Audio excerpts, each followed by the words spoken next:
2016 में इस $100 मिलियन के प्लेन को, जो बिल्कुल ठीक ठाक था, जानबूझकर तोड़ा गया और पानी में फेंक दिया गया। शीशे की बनी हुई बोट्स पर लोगों को अंडर वाटर टूर करवाया जाता है ताकि लोग समंदर के नीचे जाके इनको देख सके। हैरत की बात तो ये है कि इस जहाज को पानी में डुबोने के लिए 3 साल और $20 मिलियन कॉस्ट लगी।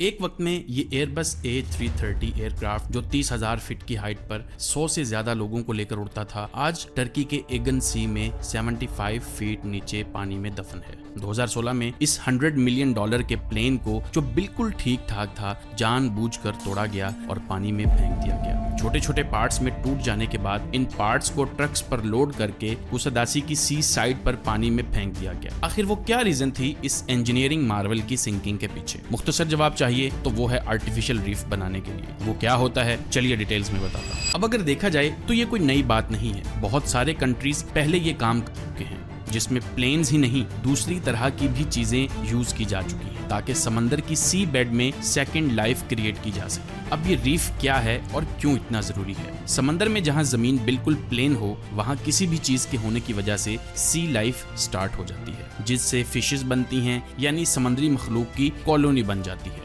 अब जहां फिशिंग की जरूरत हो लेकिन रीफ्स ना हो तो आर्टिफिशियल रीफ्स बनाए जाते हैं। आर्टिफिशियल रीफ्स की वजह से टूरिस्ट अट्रैक्शन भी होती है, क्योंकि बहुत सारे टूरिस्ट सी डाइविंग करना पसंद करते हैं ताकि समंदर के नीचे की मखलूक को देख सकें। इसी तरह आर्टिफिशियल रीफ्स की वजह से लोग नेचुरल रीफ्स पर भी कम जाते हैं, जिससे सी लाइफ प्रोटेक्टेड रहती है। जहां हैवी टूरिस्ट ट्रैफिक होगी, वहां रीफ्स में मौजूद एनिमल्स को खतरा होता है। अब एयरबस A330 की अगर बात करें तो इस बड़े जहाज को डूबने में 2 से 3 घंटे का वक्त लगा। ये माना जाता है कि ये एयरक्राफ्ट पानी के नीचे फ्लोरा और फौना का घर बनेगा। एयरबस की सिंकिंग में डाइवर्स और क्रेन की मदद ली गई, जिसमें एयरक्राफ्ट को बैलून राफ्ट से बांधा गया जब तक जहाज की नोज पानी में डूब नहीं गई।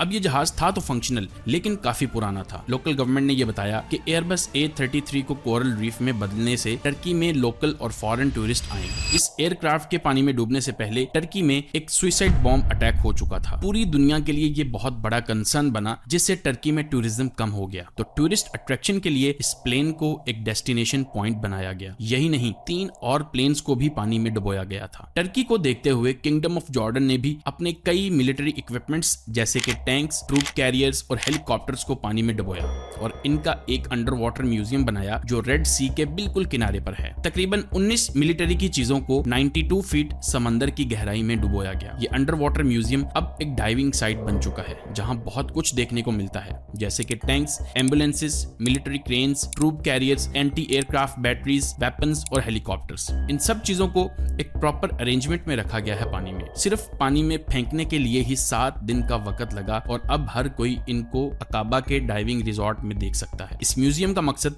सिर्फ यही था कि इसको दुनिया का अनयूजुअल म्यूजियम बनाया जाए। और तो और इसमें स्पोर्ट्स के साथ साथ शीशे की बनी हुई बोट्स पर लोगों को अंडर वाटर टूर करवाया जाता है ताकि लोग समंदर के नीचे जाके इनको देख सकें। इसी तरह बहरीन ने भी आर्टिफिशियल रीफ बनाया। उन्होंने बोइंग 747 को पानी में डुबोया अपने एक आर्टिफिशियल आइलैंड पर, जिसका नाम था डॉक्टर अल मुहर्रक, ताकि वो भी टूरिस्ट्स को अट्रैक्ट कर सकें। यूएस कैसे पीछे रह सकता था? यूनाइटेड स्टेट्स ने यूएसएस और इस कैनी एयरक्राफ्ट कैरियर को यूएस कोस्टल वाटर्स में पेंसाकोला से 22 किलोमीटर दूर पानी में डुबोया। असल में ये आखिरी एसेक्स क्लास एयरक्राफ्ट कैरियर था जो वर्ल्ड वॉर 2 में यूज हुआ। वर्ल्ड वॉर के बाद इसको रिजर्व फ्लीट में भेज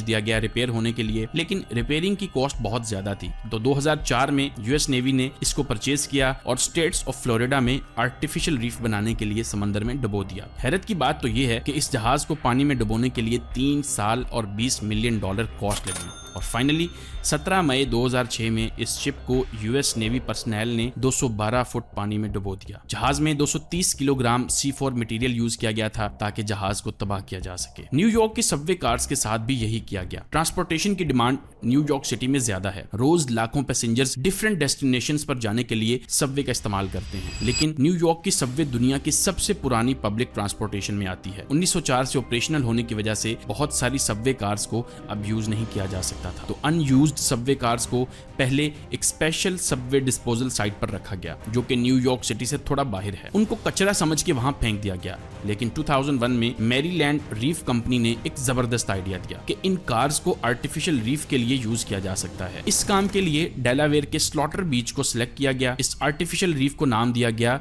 रेड बर्ड रीफ कवर का। इस वक्त इस रीफ में 714 सबवे कार्स को डिस्पोज किया जा चुका है। लेकिन सबवे कार्स ही नहीं, 86 रिटायर्ड टैंक्स, आर्मर्ड व्हीकल्स, 8 टग बोट्स और 3000 टन टायर्स को भी डिस्पोज किया जा चुका है। ये रीफ 1 किलोमीटर से बढ़ के 400 किलोमीटर तक जा पहुंचा है। इस आर्टिफिशियल रीफ की प्रोग्रेस देखते हुए यूएस ने अब सबवे कार्स का एक कोटा फिक्स कर दिया है, जिसको आर्टिफिशियल रीफ के लिए यूज किया जाएगा। इसी तरह रेड बर्ड रीफ दुनिया का सबसे ज्यादा विजिट किया जाने वाला आर्टिफिशियल रीफ है, जो डेलावेयर में है। इस रीफ से हर साल 10,000 से ज्यादा मछलियां पकड़ी जाती हैं। इसी तरह इसमें बहुत तरह का फौना और फ्लोरा भी पाया जाता है, जिनमें ब्लैक सी बैस, फ्लॉन्डर, ब्लू मसल्स, कोरल फ्लॉर्स, बार्नेकल्स और कॉर्नल मौजूद हैं। इन आर्टिफिशियल रीफ्स में टूना और मैकरल मछलियां ज्यादा हैं। इन 4 प्रोजेक्ट्स को देखा जाए कि आखिरकार इन सब यूजलेस चीजों को यूज करके समंदर की स्पीशीज को प्रोटेक्ट किया जा सकता है, जिससे फ्यूचर पर बहुत पॉजिटिव इंपैक्ट पड़ता है। इसी के साथ इस वीडियो को खत्म करते हैं। होपफुली ये वीडियो आपको अच्छी लगेगी। ऐसी ही मजीद वीडियोस के लिए हमारे चैनल को सब्सक्राइब कर लीजिए। अगली वीडियो में मिलते हैं। अल्लाह हाफिज।